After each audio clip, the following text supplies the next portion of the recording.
do-nothing city council need to do something about the people's problems. Dozens of angry residents packing the city council chambers in Tampa today. Many were told they didn't live in a flood zone, but in the north part of Tampa and Hillsborough County, hundreds of people were flooded by Hurricane Milton. Some blamed the city for failed or inadequate infrastructure. As 10 Tampa Bay's Eric Glasser reports, some city leaders are now calling for an outside investigation and possibly compensation for those impacted by flooding. Kevin Sewell, like so many living in Forest Hills and other North Tampa neighborhoods, is left picking up the pieces. We weren't fully prepared for something like this because we were told we were going to be safe. It's not an evacuation zone at all. Sewell and others now questioning why the city's pump stations and protective infrastructure seems to have failed them during Hurricane Milton. We want what's right.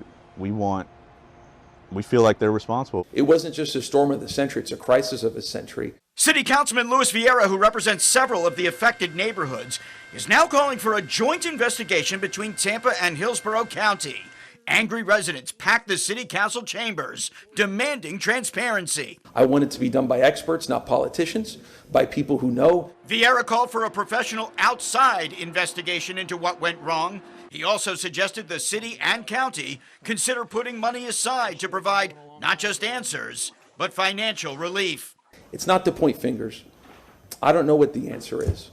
All I know is that there's people who have suffered a lot, who are asking reasonable questions. We want to have our livelihood back. We want our house back. We want our belongings back.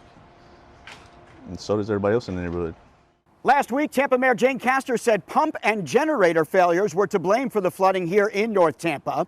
A spokesperson later questioned whether any infrastructure would have stood up to back-to-back hurricanes. Vieira says this is not about assigning blame, but he says people deserve answers and perhaps compensation to help recover. In Tampa, Eric Glasser, 10 Tampa Bay. And some council members also suggest it might be time for the city to revisit its building codes because of more frequent and intense weather events.